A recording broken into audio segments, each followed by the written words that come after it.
Dans ma vidéo d'aujourd'hui, je te partage quelques indices qui vont te permettre de savoir s'il manque de confiance dans ton équipe au travail. Mais surtout, quoi faire pour l'augmenter si jamais tu m'écoutes. À un moment donné, tu te dis « Me semble que je me reconnais là-dedans, moi là. » Ça se peut que ça arrive si tu es dans une équipe dans laquelle il n'y a pas de confiance. Pour commencer, c'est important de bien comprendre c'est quoi la confiance. Pour t'expliquer ça, on va remonter à l'époque où les gens parlaient encore le latin.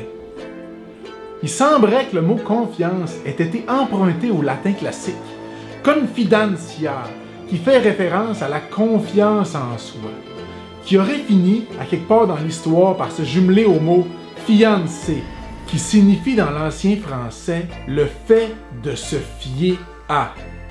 Donc, confidencia et fiancé auraient fini par donner confiance. Tout comme dans les films de Spartiate, pour une équipe de travail, la confiance, ça s'exprime comme un sentiment de sécurité, d'assurance, et surtout le fait qu'on peut avoir une forme de certitude qu'un collègue ne nous poignardera pas dans le dos. Comme le film 300, on le sait qu'on peut se fier sur notre collègue pour nous backer si jamais on a besoin de lui dans une situation quelconque au travail. Bon, avec tout ça, j'imagine que tu as compris pourquoi c'est aussi important que ça, la confiance, quand tu vas à la guerre. Mais probablement que c'est pas nécessairement clair encore pour toi c'est quoi le maudit rapport en lien avec ta job et ton équipe. Ben, considérant que tu passes une grande partie de ton temps au travail, ça pourrait être le fun, me semble, de pouvoir te fier minimalement sur tes collègues. Non? Personnellement, je pense que oui, puis c'est pour ça que je te parle de ça aujourd'hui. Souvent, l'absence de confiance dans une équipe, ça s'exprime par un petit ressenti qui se manifeste un peu comme un je le trosse pas, lui.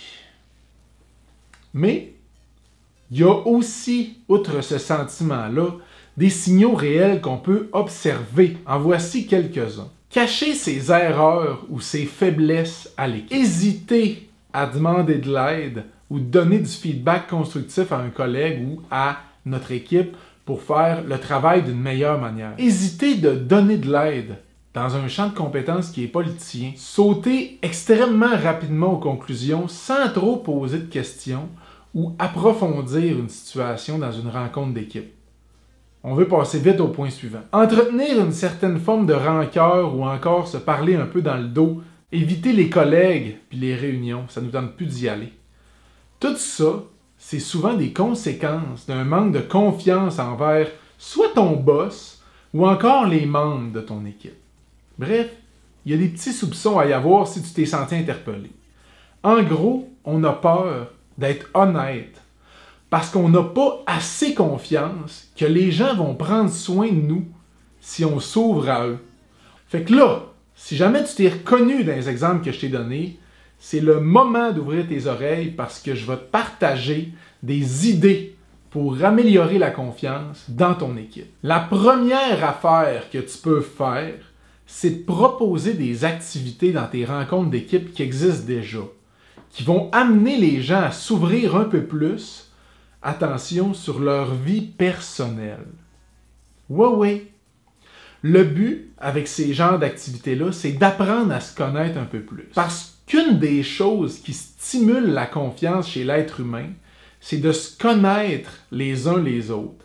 On peut faire un tour de table dans lequel on pose une petite question simple. Par exemple, c'était quoi ton plus grand rêve quand tu étais un enfant?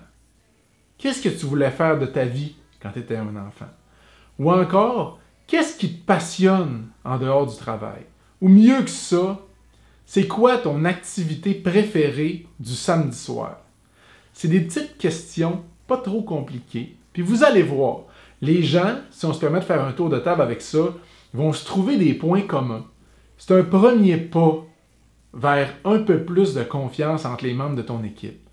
Le but, avec ce genre d'activité-là, c'est de garder ça super court, mais que ce soit agréable, puis de répéter ça dans le temps, dans les différentes rencontres d'équipe que vous allez avoir. Une autre option, c'est de réaliser des activités de team building.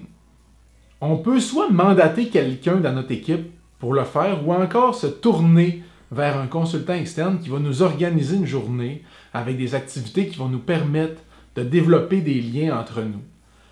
Parfois, on peut se permettre de faire ça dans un autre contexte aussi. Sortir du bureau, ça peut faire du bien pour tisser des liens à l'extérieur dans différents contextes. On apprend à connaître nos collègues dans un autre contexte, puis ça fait du bien. Ça change les idées, puis ça permet de maximiser le volet relationnel du travail. Parce que la performance, c'est bien, mais s'il n'y a pas de confiance entre les individus, c'est difficile de faire passer une équipe au niveau supérieur. Donc, une équipe heureuse, une équipe dans laquelle il y a de la confiance, c'est éventuellement beaucoup plus payant. Finalement, on peut se permettre d'effectuer des petits tests en ligne pour savoir quelle est notre personnalité ou notre mode préférentiel de prise de décision ou encore c'est quoi nos principales forces. Je vais vous mettre des liens vers des questionnaires gratuits en ligne dans la description de la vidéo. Le but de ces tests-là, je vous avertis tout de suite, c'est pas de se comparer ou d'essayer de voir c'est qui le meilleur. C'est pas non plus la vérité absolue.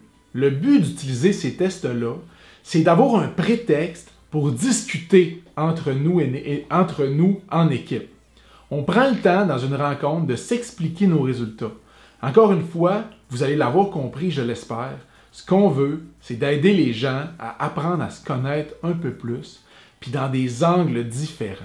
Si je connais les forces et les limites de mes collègues, c'est plus facile pour moi de me tourner vers eux quand j'ai besoin de quelqu'un qui a des forces typiques qui sont ressorties chez une personne. Si jamais tu décides de mettre en place une des 3 activités que je te propose, je t'invite sincèrement à commencer en douceur. C'est délicat de dire à son équipe qu'on pense qu'on manque de confiance entre nous. Ça va générer certaines réactions. Il faut prendre soin de ces réactions-là. Il faut écouter ce que les gens vont avoir à dire. Donc, sois prudent puis n'hésite pas à faire appel à un consultant pour t'aider aux besoins. Une fois que tout ça c'est dit, si tu arrives à mettre en place une intervention avec ton équipe, tu devrais commencer à observer que certains comportements commencent à changer. Puis ça, c'est une des plus belles affaires que tu vas avoir accomplies dans ton équipe si c'est toi qui as initié cette intervention-là. Les gens vont se faire un peu plus confiance. Puis comment tu vas l'observer que les gens se font plus confiance? Ben, tu vas le savoir quand tu vas observer que plus de personnes vont admettre leurs erreurs spontanément, demander de l'aide ou même accepter que les autres leur posent des questions sur leur champ de compétences spécifiques. Les gens vont accepter de se laisser challenger par les collègues. Encore mieux, tu vas voir que les gens vont chercher de plus en plus d'occasions de travailler en équipe, puis qu'ils vont être capables de se donner du feedback quand ça va bien, ça c'est facile, mais aussi quand ça va aller mal. Ça, c'est des preuves que les gens vont se faire de plus en plus confiance dans ton équipe. En gros, plus qu'il va y avoir de confiance dans ton équipe de travail, plus le climat va devenir agréable, puis ton sentiment de sécurité va grandir lui avec. Il va y avoir plus de place pour admettre tes erreurs, puis on va sentir qu'on peut focaliser notre énergie sur ce qui est vraiment important. Puis le reste, on va pouvoir le laisser de côté sans avoir peur de se faire juger. Parce que oui, ça arrive que les gens se parlent dans le dos les uns des autres, mais ça arrive moins dans les équipes où la confiance est grande. Bref, stimuler la confiance entre les gens avec qui on passe plus que 8 heures par jour, ça peut pas faire de mal à personne. Puis, si je me permets, j'aime ça faire ça ces temps-ci, de vous résumer en 2 points l'essentiel de la vidéo d'aujourd'hui, j'aurais envie de vous dire que 1. La chose la plus importante, c'est que pour augmenter la confiance entre les personnes dans votre équipe, il faut dans un premier temps apprendre à les connaître. Que ce soit de connaître leurs forces, leurs faiblesses, ou encore la chose qu'ils aiment faire le samedi soir, c'est tous des éléments clés pour mieux comprendre avec qui on travaille à chaque jour. On va mieux comprendre la réalité des gens avec qui on travaille, puis on va pouvoir leur faire un peu plus confiance.